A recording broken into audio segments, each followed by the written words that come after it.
बहुत समय पहले की बात है। एक विशाल जंगल था जिसका नाम था नीरवन। ये जंगल दूर दूर तक फैला हुआ था। ऊंचे ऊंचे पेड़, घनी झाड़ियां, रंग बिरंगे पक्षी और तरह तरह के जानवर। इस जंगल की सबसे खास चीज थी नीरवन नदी।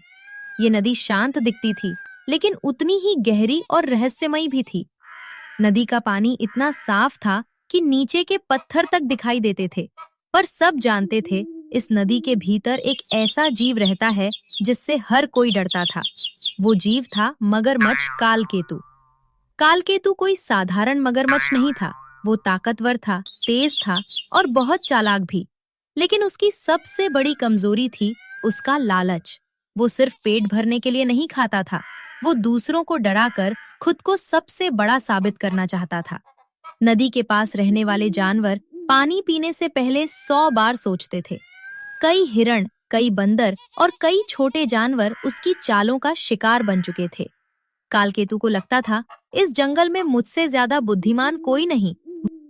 उसी जंगल में नदी से थोड़ी दूरी पर एक छोटा सा गीदड़ रहता था। उसका नाम था वीरू। वीरू दिखने में दुबला पतला था। उसकी आवाज तेज नहीं थी। वो झगड़ों से दूर रहता था। बाकी जानवर कहते थे, ये गीदड़ कमजोर है, डरपोक है, ये कुछ नहीं कर सकता। लेकिन सच्चाई ये थी कि वीरू बहुत ध्यान से देखता, बहुत धैर्य से सोचता और बिना कारण कभी जोखिम नहीं उठाता था। गर्मी की वजह से जंगल में पानी की कमी होने लगी थी। वीरू नदी के किनारे आया। उसने चारों ओर देखा, हवा की दिशा परखी और तभी उसे नदी में हलचल दिखी। कालकेतु धीरे धीरे किनारे की ओर आ रहा था। वीरू समझ गया, खतरा पास है।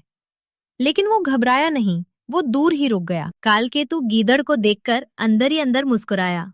उसने सोचा, ये गीदड़ आज मेरी पकड़ में आएगा। कालकेतु ने गीदड़ को पकड़ने के लिए एक योजना बनाई। कालकेतु ने मरा हुआ बनने का नाटक किया। वो बिल्कुल स्थिर लेट गया। वीरू ने देखा, पर वो पास नहीं गया।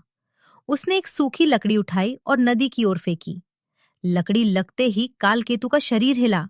वीरू हंसा और बोला, जो सच में मरा होता है वो सांस नहीं लेता। कालकेतु गुस्से से दांत पीसने लगा। पहली बार कालकेतु को किसी ने इतनी आसानी से पहचान लिया था। उसका अहंकार चोटिल हुआ। उसने मन ही मन कसम खाई, मैं इस गीदड़ को किसी भी हाल में फंसाऊंगा। उधर वीरू शांत था, लेकिन सतर्क। वो जान गया था कि ये मुकाबला ताकत का नहीं, बुद्धि का है।